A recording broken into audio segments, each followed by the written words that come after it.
Okay. I'm of Mafia, back with part 7, I think. 2. Anyway, yeah, we stopped by this fat lump of Snorlax, and my screen's flickering, and Pokefruit playing Inglorious Mute. It's playing for a while. Oh, there we go. Naturally, Snorlax, big Pokemon, takes a bit of killing, so I'm not going to bother. It's a bit too much hassle, so that's the quickest way of ending that fight. Could use the Master Ball there, honestly, but then I'd have to go through the Pokedex stuff. Do you want to nickname and all that lot? Anyway, big circle road, big load of bikers here, and quite honestly, I can't be bothered with these battles. Just dodge them all like a ninja, like an 8-bit ninja. That's how I work. That's quite like an 8-bit ninja. That is going to be the lyrics on some geek rap somewhere sometime. But anyway, you can dodge all the trainers just by going down the far left, which is useful.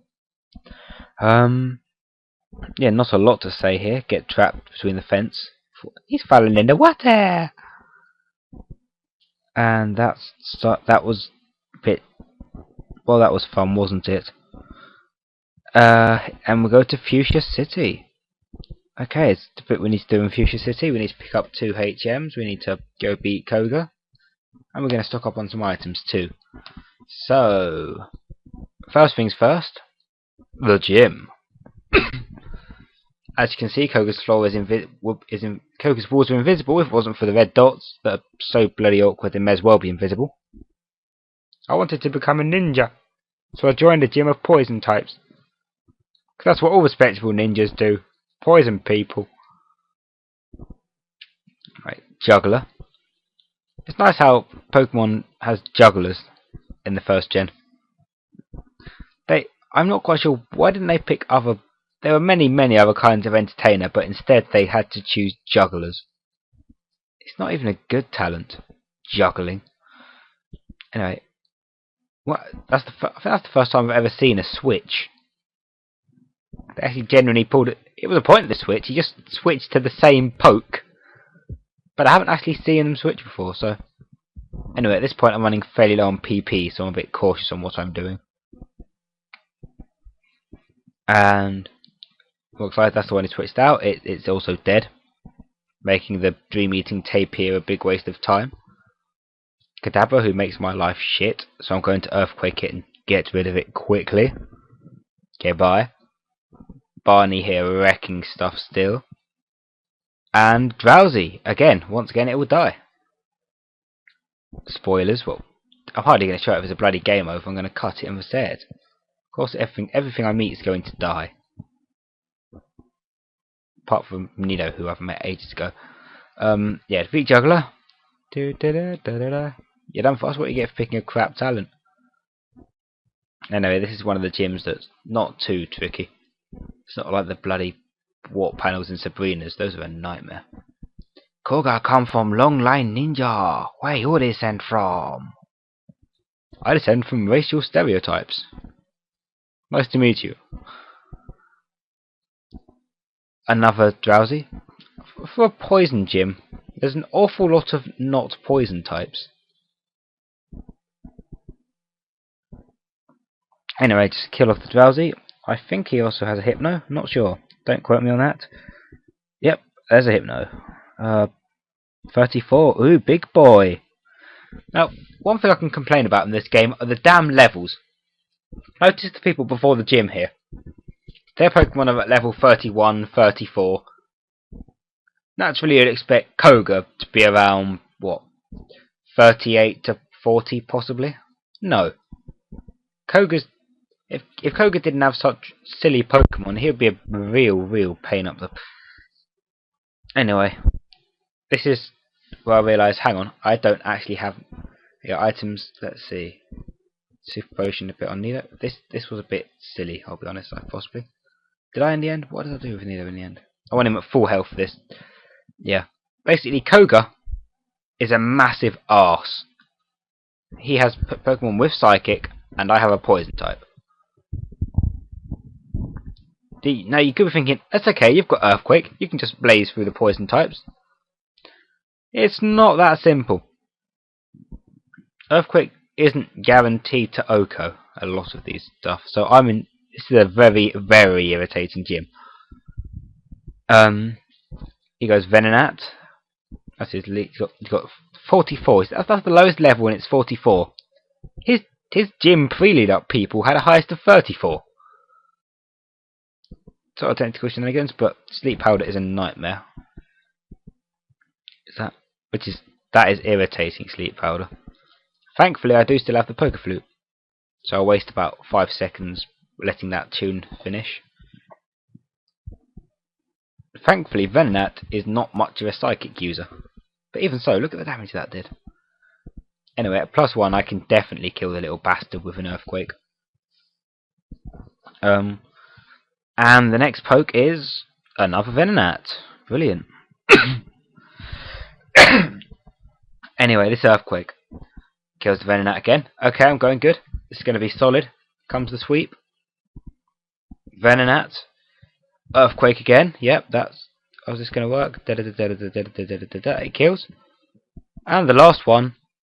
The last poke is a bloody Venomoth at level 50. Crap. So, +1 Earthquake. Should be super effective. Doesn't kill. And oh, bugger. Uh-oh, gonna die. 1 HP! 1 HP and I am living! But that's just one! Everyone thought, try harder please, Koga, try harder please. 1! That is 1 HP I won with that. That's just, you have no idea. It was far better than this when it actually happened. When I thought, crap, I'm gonna die and left 1. My god, that was bloody brilliant, that. 1 HP, that's just timeless. 1. SMD Koga.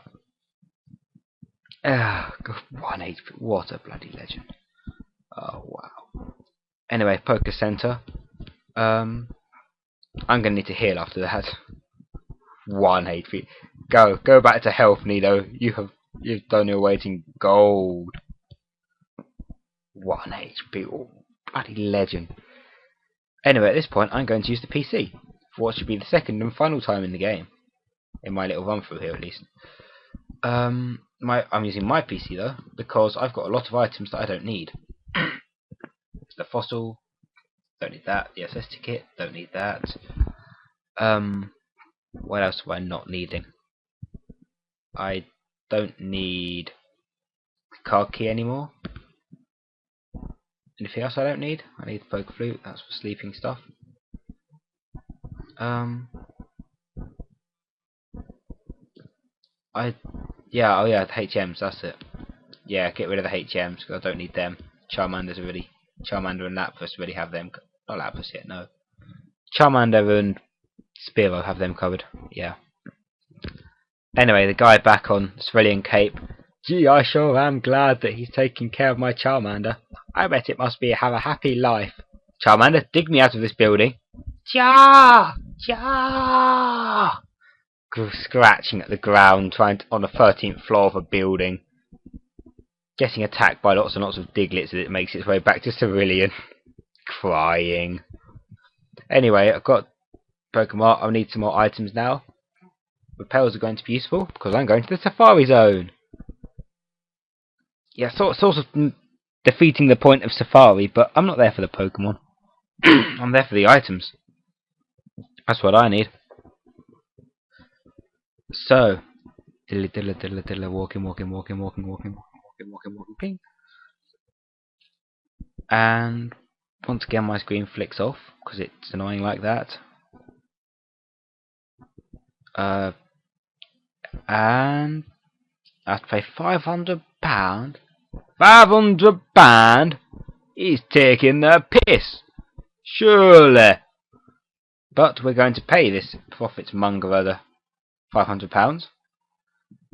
And we're going to repel our way. We're going to repel ourselves through the thing.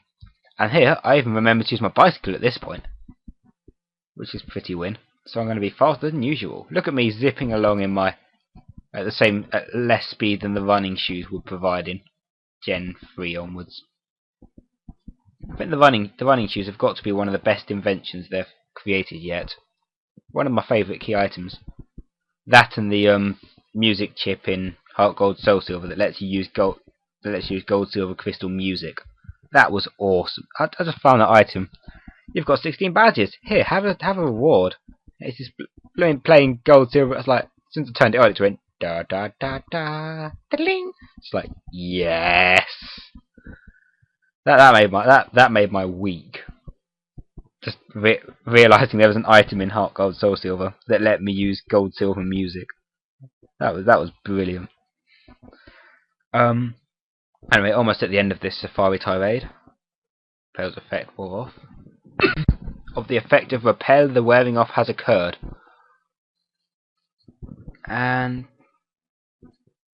here is Secret House, because Secret House is secret.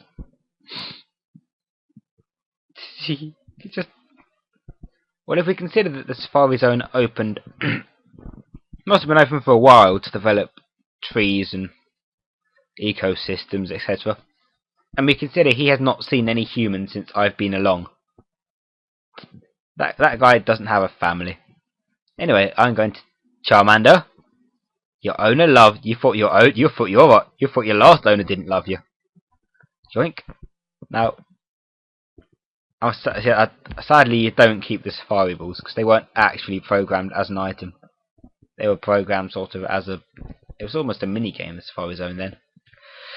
It's a pity because I don't think Safari Balls had an actual coding. Someone will probably prove me wrong on that, but anyway, I'll give the warden his golden teeth.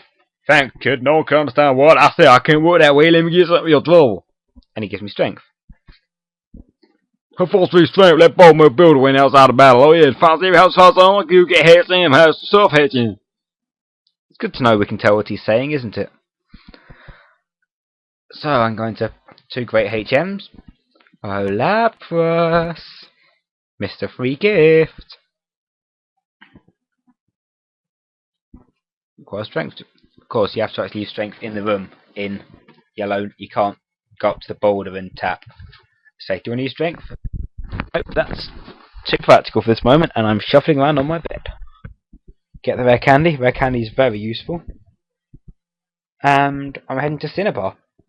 Now, as you can see by the map, the quickest way to Cinnabar is Pallet Town. So that's where I'm heading. And stop, and that'll probably do for the recording. I guess I'll do the mansion in the next one. So, Lapras gonna surf. Use a few more repels. Repel, or whatever. I don't know French. Well, that's probably bloody obvious. Dodging the fat people on the shore. Dodging the twats in the water. I look like a seal, even though I'm on the Pokemon designed for surfing. There appears to be at a loss here. Let us go around them. Joke's on them. And as I approach Cinnabar, that was no trainers needed for. That was a dull enough game. Redhead woman. It's not her fault. It's the game's fault. And I'll take this chance to save and end this recording here. 14 minutes. Kept it in time. And the next part we'll go Mansion, Blaine and Giovanni's. Look forward to that. Oh, spoilers.